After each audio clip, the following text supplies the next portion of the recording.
Eu estava numa situação bem difícil. Eu não conseguia mais estudar, porque essa situação que aconteceu comigo fez eu criar uma aversão aos estudos. E o meu pai, ele, na tentativa de me educar, na tentativa de me corrigir, ele me colocava na cama. E como eu queria ir para a rua com os amigos, e o desejo do meu pai era que eu estudasse, ele não encontrou outra forma senão amarrar uma corrente no meu pé, colocar um cadeado e me deixar preso na cama. E ali eu ficava da hora que a minha mãe saía, que era a hora que ela ia para o trabalho, até a hora dela chegar. Enquanto meu pai trabalhava na mecânica, eu ficava preso ou com a corrente e o cadeado na cama, ou então ele me trancava no banheiro, jogava os cadernos para cima de mim e dizia: vai estudar, senão você não vai ser ninguém. Só que assim, uma das coisas que a gente aprende posteriormente, diante da capacitação profissional, com o desenvolvimento pessoal, enfim, e até mesmo a própria fé cristã, é que a gente sabe que essa violência ela não gera bons frutos. E o que aconteceu foi que eu criei uma aversão aos estudos. Imagina, eu exposto a uma experiência traumática, que era um castigo agressivo e violento, ao mesmo tempo com uma tentativa de me fazer estudar. Então eu criei uma aversão, eu não queria saber de estudar. E isso deixava o meu pai maluco e ele ficava cada vez mais agressivo, até o ponto em que eu fui atingindo uma idade um pouco maior. E eu me lembro que aproximadamente ali entre uns 16 anos, mais ou menos, eu rezando ali, eu fiz uma reza do jeito que eu sabia. E eu falei para Deus, Deus, isso tudo que eu estou passando aqui na minha casa não é normal. E se o Senhor tem alguma coisa para mim, para o meu futuro, então que o Senhor possa me ajudar para que eu possa fazer alguma coisa para ajudar outras famílias, para que não passem por aquilo que eu passei. Uhum. E aí, aparentemente, parecia que essa reza, né, esse pedido a Deus, sem que eu o conhecesse da forma correta, poderia surtir algum efeito ou não. Não teve nada imediato. Pelo contrário, quando eu fui atingindo maioridade, 17, 18 anos, a gente sabe que é uma fase bem difícil, eu comecei, então, a me tornar mais agressivo ainda e querer me tornar mais independente. Foi então que eu saí de casa. Eu, diante de uma discussão com meu pai, nós brigamos. Então era bem tensa assim a nossa relação. Nós tivemos uma briga séria, eu e ele. E eu saí de casa. E quando eu saí de casa, eu não tinha estudo, eu não tinha trabalho e eu não tinha onde ficar. Eu fui morar de favor na casa de um amigo. E esse amigo, a família dele era crente. E aí eu fui exposto pela primeira vez a alguns rituais de cristãos que eram rituais do tipo: vamos orar para agradecer o alimento, vamos orar para dormir. Então tinha essa questão bem voltada assim aos princípios cristãos. E aí aquilo começou a me chamar muita atenção. Eu fiquei 2 dias na casa desse meu amigo, passando por essas experiências, e o pai dele chegou nele e disse assim: olha, ô Juliano, até quando teu amigo vai ficar aqui? A gente não tem dinheiro para ficar sustentando ele. E naquele momento meu amigo olhou para mim e disse assim: cara, meu pai não quer que você fique mais aqui, eu não sei o que fazer. E eu falei: tá, eu vou sair daqui. E eu pedi auxílio na época para a minha família, meus parentes, né, que eram meu tio e minha tia. E o meu tio falou assim: você até pode vir aqui para casa, você pode ficar aqui, mas aqui você vai trabalhar. Se você quiser ficar aqui, você vai trabalhar, você vai fazer as coisas. Então, no momento que eu fui para a casa do meu tio, eles não eram cristãos, eles não tinham nenhuma religião praticante, mas ali eu comecei a entender a importância da responsabilidade e da honra aos pais. Porque eu desonrei a minha família fazendo tudo o que eu estava fazendo. Mas eu não tinha noção, porque eu apenas estava dando uma resposta emocional a tudo aquilo que acontecia comigo. Eu era apenas uma criança. E eu não tinha o meu pai e a minha mãe para me orientar sobre como é que eu deveria me comportar. Eu não tinha uma igreja, um pastor para poder me orientar na palavra, na Bíblia, sobre quais eram os princípios que eu deveria aplicar e como que eu deveria agir para lidar com esses sentimentos. Não fui procurar ajuda terapêutica, enfim, houveram até algumas tentativas do meu pai e da minha mãe de me levar para psicólogos, enfim, mas eu era muito jovem, então não levava a sério, não tive compromisso com isso e nada mudou. Mas dentro da casa do meu tio, eu comecei a entender a importância da responsabilidade, da maturidade e comecei a entender que não há lugar como o lar. Que por mais difícil que seja a situação na nossa família, a gente tem que entender que Deus, ele criou a família como um lugar onde a gente encontra paz, onde a gente encontra segurança, onde a gente encontra amor. E eu senti falta da minha família nesse momento. E naquele momento que eu estava lá, eu falei, eu preciso mudar minha vida. Então, não foi nada além de uma decisão que eu tomei naquele momento. Eu falei, eu preciso mudar minha vida. E aí eu fui fazer vestibular. E aí eu fui fazer esse vestibular, passei no vestibular, fui procurar emprego, consegui um emprego, comecei a trabalhar de caixa de supermercado no Carrefour. E comecei, então, o meu primeiro ano aí na faculdade. E na época eu estava estudando educação física.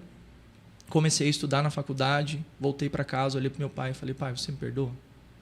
Porque eu fui irresponsável, eu não deveria ter agido assim, mas eu quero voltar para casa.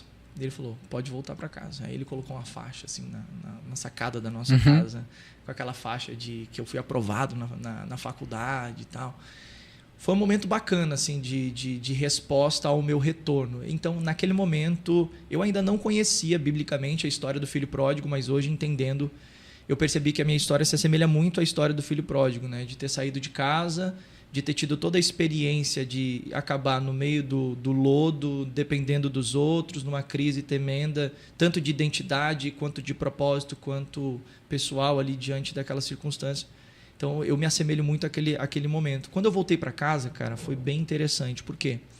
Eu voltei mais comprometido, né? Eu voltei mais comprometido com o futuro. Então, eu me lembro que, na época, eu tinha conhecido uma menina que ela era do mundão, assim. A gente tinha se relacionado. Aqueles relacionamentos sem compromisso, né? E aí, essa menina, ela fez um convite para mim. Porque eu cheguei nela e falei, olha, vamos dar uma volta. Porque eu não era crente, eu não tinha nenhum princípio de corte, de santidade, de guardar a vida íntima. Então, eu queria ter relação com as meninas ainda. Eu cheguei nela e falei, olha, vamos sair, vamos dar uma volta e tal. E aí eu quis convidar ela para a gente sair, para a gente curtir, né? E aí ela saiu comigo no dia, e aí ela me evangelizou. Ela falou, olha, eu me converti agora, a minha vida mudou, eu já não sou mais a mesma pessoa. E ela começou a me contar as histórias dela. E eu ignorei. Eu falei, não, eu não quero saber do que você crê, eu não quero saber do que você faz, eu quero saber de vamos ter relação, vamos se relacionar, vamos ficar. E ela, não pode mais, eu não posso mais. Eu falei, como assim não pode mais? O que acontece? Por que não? Né? Que é aquelas perguntas que o pessoal lá de fora do mundo faz, né, para os cristãos. Por que não pode? Por que tem que se guardar? Não, agora é só no casamento. Eu falei, então você quer casar comigo? Né? Ela falou, a pessoa com quem eu vou ficar, ela vai casar comigo. E eu vou ter relação com ela, e a gente vai ter filhos, vai formar uma família. Eu falei, não, mas eu não quero formar uma família com você. Vamos se divertir e tal. Por fim, ela... acabou conseguindo me convencer a ir para a igreja na época. E eu fui, cara. E foi a minha primeira experiência. Porque eu cheguei, era Ministério Jovem, e estava tendo lá aquele evento de jovens, e era uma igreja neopentecostal, que é a Igreja Internacional da Graça de Deus, do missionário R.R. Soares. E aí eu tive aquela primeira experiência lá naquela igreja. Eu achei que todo mundo era louco. O povo orando em línguas, uma gritaria. E eu falei, mas o que é isso aqui? Eu não entendia nada daquilo ali. Mas eu lembrei lá atrás, enquanto eu estava dentro da igreja, que eu tinha feito aquela oração a Deus, falando com Deus, dizendo, olha, Deus, se o Senhor tiver alguma coisa para mim para o futuro, que seja alguma coisa que eu possa ajudar as pessoas, para que não passem por aquilo que eu passei. Cara, dali eu saí daquela igreja... Eu não me converti logo de cara, nem aceitei Jesus logo de cara, nem me batizei logo de cara. Mas eu sabia que alguma coisa tinha acontecido de diferente. Eu não sabia o que ainda. E aí a gente começou a namorar, eu e essa menina, né? Então foi praticamente um namoro evangelístico, que não deu certo. Não deu certo, foi terrível. Porque apesar da gente saber que quando a gente se converte, a gente tem os princípios e os valores para a gente guardar até o casamento, a gente passou por vários apuros, as tentações, as quedas. Não deu certo. Tanto que nós não ficamos juntos. Nós não ficamos juntos, mas a semente da fé foi plantada. Ela conseguiu isso. Nós não ficamos juntos. Hoje ela é casada, tem filhos. Eu também sou casado, tenho filhos. Mas ali a semente foi plantada. E aí o que aconteceu foi que, a partir dali, eu comecei a ter uma experiência individual com Deus, porque até então eu estava lá só por causa dela. Era só por causa do relacionamento, era só por causa do namoro, porque eu tinha interesse nela. Só que quando eu saí de lá, eu falei, e agora? porque a gente terminou, a gente não está mais junto, como que vai ser? Eu vou deixar? E a única experiência que eu tinha com a fé, a única experiência que eu tinha com Deus era essa, era o único lugar que eu conhecia, eu não conhecia outro lugar. E aí tinha uma igreja internacional da graça próximo da minha casa, que foi aonde eu comecei a congregar, sozinho. E, cara, foi muito louco, porque nesse momento meu pai ficou doente. Naquele momento em que eu estava comprometido em caminhar, eu e Deus, sem mais ninguém interferindo, era só eu e Deus, meu pai ficou doente. Meu pai teve uma doença chamada hepatite autoimune, uma resposta imune do organismo que foi terrível. Ele ficou muito doente, muito doente. E aí o que aconteceu? Era o momento onde eu estava começando a minha conversão. Eu tinha 3 meses de convertido. Imagina a crise que eu não comecei a viver no momento em que, eu aceitei o Senhor Jesus, eu decidi me batizar nas águas, estava eu lá, alguém que aceitou Jesus, se batizou nas águas, mas está com o pai doente. Por que isso acontece? Então começou vários questionamentos, né? E uma briga interna e uma coisa muito, muito pesada assim de vou sair da igreja, não quero mais saber disso, por que isso está acontecendo, como é que pode, como é que eu vou falar para minha família que Deus é bom e o meu pai morrendo?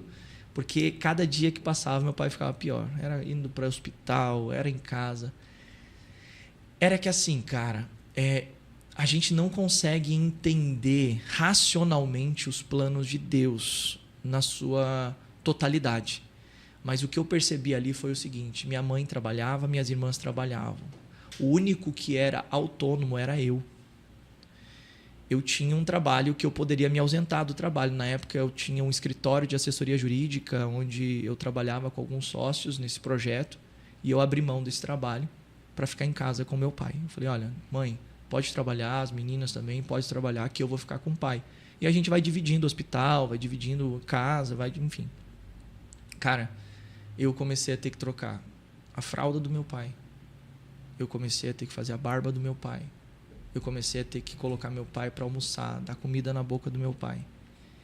E o que eu comecei a perceber é que naquele momento Deus estava trabalhando na minha vida e no meu pai para que aquela relação fosse restaurada dos traumas do passado. Eu tinha muita mágoa do meu pai por causa das vezes que ele me bateu. Eu tinha muita tristeza por conta da forma como ele me tratava. E ali naquele momento em que a gente estava tendo aquele momento de intimidade, onde eu estava tendo que cuidar do meu pai, e tinha toda aquela raiva, toda aquela situação de agressão e todas aquelas lembranças, Deus começou a nos curar. E eu me lembro que um dia que nós estávamos no hospital, era Dia dos Pais, e a gente foi fazer uma surpresa para o meu pai, né, de Dia dos Pais. Ele estava internado, porque houve muitas internações, foi para UTI, CTI, saía e voltava.